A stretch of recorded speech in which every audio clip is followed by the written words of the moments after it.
O să vă vorbesc astăzi despre 3D character art la modul general și unde întâlnim acest 3D character art. O să vorbim despre alte arii conexe în care întâlnim 3D character art, cum e folosit stiluri, un pic despre game art și reference board-uri, cum ne planificăm noi munca și pipeline-ul la modul general în gaming. Character artist, ce facem noi? Păi pornim de la un concept, o ilustrație sau o idee, un scan, poate, și aducem chestia asta într-un produs final, într-un model 3D, care de cele mai multe ori va trebui să fie adaptat, încât în momentul în care vrem să aplicăm un rigging sau un scanning pe el, să poată fi animat destul de fluid. În funcție de zona în care va fi pus acest 3D model, geometria va fi mai densă sau mai puțin densă și există anumite limitări tehnice în funcție de domeniul în care vom plasa acel model 3D.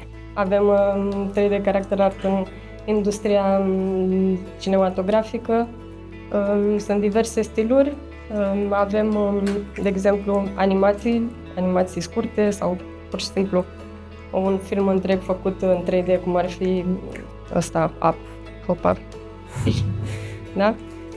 Munca unui 3D artist, în cazul de față, ar începe chiar de la începutul proiectului, deci un fel de preproducție și se va dezvolta în mod constant odată cu proiectul, în strânsă legătură cu un AD, adică Art Director, care se ocupă de întregul visual al proiectului. În proiecte, de exemplu, cum sunt cele Marvel, da? Jobul unui character artist se va desfășura în mare parte nu din preproducție, ci undeva, zice, postproducție, dar poate să fie înțeles destul de greșit, pentru că de multe ori postproducție înseamnă finisare și nu e vorba despre asta, dar trebuie să ne gândim că acel caracter va fi integrat deja într-un set, deci munca unui character artist va fi un pic decalată. Se vor face schițe, se va lucra în strânsă legătură cu concept artist, dar nu vom prelua chiar de la început munca. Noi, ca și character artist, nu facem doar portrete, da? Facem un caracter întreg cap-coadă, portrete, păr, haine, deci trebuie să avem cunoștințe destul de in-depth, așa, despre anatomie, despre funcționalitate, despre formă, despre materialitate, ca să putem să scoatem la final un produs destul de credibil. După cum vedeți, avem și animale, avem și creaturi, deci plaja este destul de largă. Mă bucură să vă anunț că și în România se fac filme scurte, nu știu cât dintre voi ați auzit de Opinci sau Trup și Suflet, dacă nu știți despre ele, vă recomand să vedeți. Sunt studiouri în România care au lucrat la ele, sunt foarte bine făcute și au câștigat foarte multe premii. Așa că... și pentru mai multe informații, cred că site-ul RDGA, acolo puteți să găsiți toate studiourile prezente în România. Munca nu este atât de nișată, pe cum se spune. Mi se pare că e nișat doar din punct de vedere că, da, trebuie să fac munca pe calculator, dar putem să facem filme, putem să facem jocuri, putem să facem sculpturi, putem să facem o grămadă de multe alte lucruri doar prin faptul că știm să facem 3D. Colectabilele, da? Sunt tot sculpturi, începem practic tot cu ZBrush, la fel cum am face și la filme, la fel cum am face și la jocuri. Munca e destul de similară până într-un anumit punct când ne lovim de aspecte tehnice.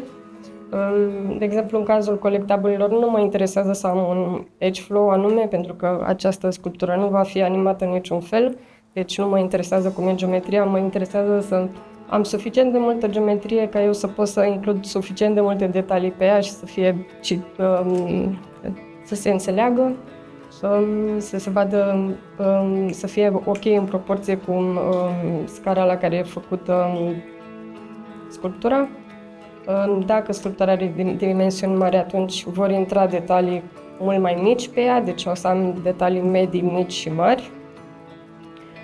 Dacă sculptura va fi de dimensiuni mici, atunci va trebui să fie gândită în așa fel încât, ok, eu nu pot să pun detaliile alea minuscule pentru că se vor citi ca noise. Deci o să am detalii medii spre mari. Din treaba asta de colectabile, așa un fun fact, se câștigă destul de bine, mai ales dacă artistul respectiv este foarte cunoscut, cum ar fi Raf Grassetti, nu știu cât dintre voi știți, da? Gândiți-vă că nu ne limităm numai la busturi, ci sunt și life-size sculpturi cât mine de înalte, deci the sky is the limit, ca să zic așa. Miniaturi. Dacă sunteți fan D&Ds, da, board games, tot felul de joculețe din astea, să știți că în spatele acestor miniaturi sunt de obicei caracter artiști sau o formă de caracter artiști. Din nou, nu ne interesează să avem geometrie super flawless, pentru că pe mine mă interesează doar să îmi țină anumite detalii, deci nu mă interesează animație, nu mă interesează aspecte tehnice neapărat. Ce mă interesează e că, ok, eu să-mi calibrez detaliile la dimensiunea scalpului pe care știu că îl voi printa mai departe. Genul ăsta de miniaturi puteți să le găsiți în tot felul de magazine, chiar și la noi, la Red Goblin, dacă ați fost, sigur ați văzut. Dacă aveți vreun hobby din ăsta nebun, le puteți cumpăra așa cum sunt gri și puteți picta pe ele, adică poate să fie o chestie super fun. Ca informație generală, când lucrăm cu miniaturi, un aspect destul de diferit față de gaming sau filme. Lucrăm cu niște geometrii care trebuie să fie compacte, închise, pentru că ele vor fi printate de o mașină 3D, în rășină sau în plastic, depinde. Deci nu avem voie să avem găuri în acea geometrie, ea trebuie să fie cât mai plină și apoi putem să o printăm și să ne lucrăm cu ea mai departe. Un caracter artist, cum vă spuneam, nu se ocupă numai de crearea unui portret. Noi facem creaturi, tot felul de creaturi, de la stilizate la realiste, hiperrealiste, plaja este foarte largă, hăinuțe, câteodată și accesorii, dar de obicei la partea de accesorii hard surface mai degrabă se ocupă cei de la Enviro. O să vă arăt aici câteva stiluri. Am luat același personaj, e foarte, foarte cunoscut, Jinx. Avem stilul foarte stilizat ăsta din LOL, cred că toată lumea știe. Tot focusul este pus pe a surprinde cât de cât silueta caracterului. Puteți să ne dăm seama că este vorba de o tipă acolo. Focusul este de sus în jos pe ea, încât să se citească silueta și să se pună accentul pe partea de sus sau jumătatea de sus a caracterului. Și avem diverse stiluri, să zic, de la super stilizat la ceva mai realist. Progresiv puteți să vedeți că încep să se surprindă din ce în ce mai multe detalii, da? Pot să văd că am niște highlight-uri la păr, niște highlight-uri pe hăinuțe, totuși forma este destul de stilizată, se vede și la armă, nu avem proporții 100% realiste, la încălțăminte la fel, poziția exagerată. Imaginile astea din mijloc sunt chiar imaginile din Arcane, bănuiesc că le-ați văzut. E un pic mai dezvoltat, caracterul pe alocuri nu este atât de stilizat cum este, de exemplu, ăsta și în mod evident nu ca ăsta. Putem să surprindem niște elemente mai detaliate pe la hăinuțe, pe la încălțăminte, deci practic în funcție de universul în care vrem să plasăm noi caracterul nostru, mergem după anumite reguli. Dar așa cum zicea și Dan, există o întreagă varietate de aseturi stilizate. Deci că vorbim despre cel de stânga sus sau dreapta jos sau așa, tot stilizați sunt. Și apoi mergem mai spre realism un pic. Puteți să vedeți, deja părul este mult mai bine detaliat, detaliile materialelor se citesc mai bine, materialitatea în sine este mult mai vizibilă. Am pus și imaginea din dreapta sus, tot realist, tot spre realist vrea să fie și această abordare, mai degrabă a hainelor. Fața în sine și exagerarea ochilor o duce un pic spre stilizat, deci e undeva la limita între stilizat și realism. O să vorbim un pic despre cum pregătim noi ca și caracter artiști terenul când începem un caracter. Avem în mijloc conceptul, în cazul de față un pirat, înainte să facem absolut orice, îmi iau conceptul ăsta și încep să-mi adun referințe, haine, tot ce am eu nevoie încât să-mi planific cât mai bine următorii pași. Nu merg pe imaginație absolut niciodată, indiferent de experiența pe care o am sau că sunt artiști de 20 de ani, de 30 de ani, toată lumea își caută referințe.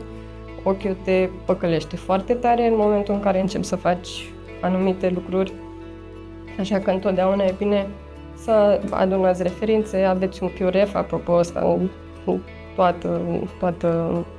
tot bordul ăsta e făcut în PureRef, și să spargeți pe elemente. Acest reference board la finalul proiectului va deveni mult mai mare față de ce aveți acum. Asta e un stadiu destul de inițial, incipient. Păi niște imagini din proiect, dacă ele există, încât să știu să mă raportez la un fel de benchmark, îi zicem noi, adică, ok, asta vreau să obțin, astea sunt datele pe care le-am primit de la client și în limitele alea trebuie să mă încadrez și eu. Da, deci, conceptul, referințele și apoi încep cu munca propriu-zisă. Tot procesul ăla de reference board și de stadiul inițial de a aduna referințe, e bine să vă luați așa o zi și spargeți totul pe etape încât să puteți să vă planificați cât mai bine pașii. Acum, după ce am adunat referințele, ajungem în fază de blockout. Blockout-ul este faza în care eu îmi setez silueta generală a caracterului, am toate elementele principale acolo, volumele mari, proporțiile cât se poate. E un fel de, cum să zic, mă ajută pe mine să încep să vizualizez caracterul din ce în ce mai bine în momentul în care vreau să trec apoi mai departe la detalierea lui. Da, cu referințele în minte, cu ele pe un monitor în dreapta și cu modelul meu în stânga, încep să construiesc caracterul respectiv. După ce am terminat cu faza de blockout, ne mutăm mai departe în faza de high poly, ar fi asta de aici, în care încep și iau absolut fiecare element în parte și îl detaliez. Acest caracter are o notă destul de stilizată. După cum puteți vedea, proporțiile se pot schimba chiar și în fază de high poly, adică nu rămâne o chestie super bătută în cuie. Aici se vor adăuga detalii medii, mici și depinde de proiect, poate să fie chiar și mai terțiare, le numim noi, adică până la por, să zicem. Ăla ar fi un detaliu foarte mic, terțiar. Când am terminat cu faza de high poly, va trebui să facem cumva încât să optimizăm caracterul pentru a-l băga în joc. Da? Și cum facem chestia asta? Noi trebuie să avem o geometrie cu un flow destul de bun pentru animație și mult mai optimizată. Nu pot să vin cu un caracter care are, nu știu, 200 de milioane și să-l bag în joc, că s-a terminat. Poate în câțiva ani, cine știe.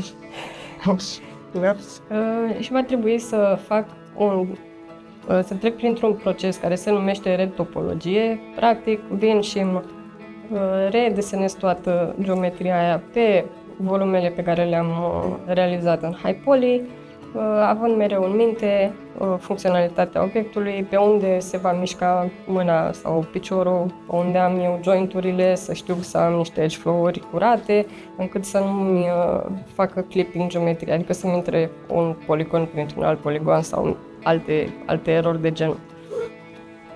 Când sunt mulțumită cu faza de low poly, trecem la o altă etapă de UV-uri, aia e ceva mai tehnică și n-am mai vrut să trec prin ea, pentru că în funcție de proiect vine cu anumite cerințe, pot diferi, baza e aceeași, la final trebuie să facem cumva să avem niște texturi, niște mape prin care să putem să furăm practic informația de pe high poly pe low poly-ul nostru de sus. Facem chestia asta printr-un bake, se numește. Adică, efectiv, am geometria foarte low poly cu retopul făcut pe el, am geometria high poly și se proiectează detaliile noastre de pe high poly, pe low poly, printr-un bake și va arăta ceva de genul ăsta. Deci geometria folosită va fi asta de aici de sus, dar cu toate detaliile de pe Hypoliu-ul meu. La final, după ce curățăm aceste becuri, pentru că uneori vin și cu erori, mici artefacte de proiecție, nu e totul foarte flawless, trecem mai departe la faza de textură și randare, unde avem produsul nostru final. Și asta a fost prezentarea noastră. Mulțumesc frumos!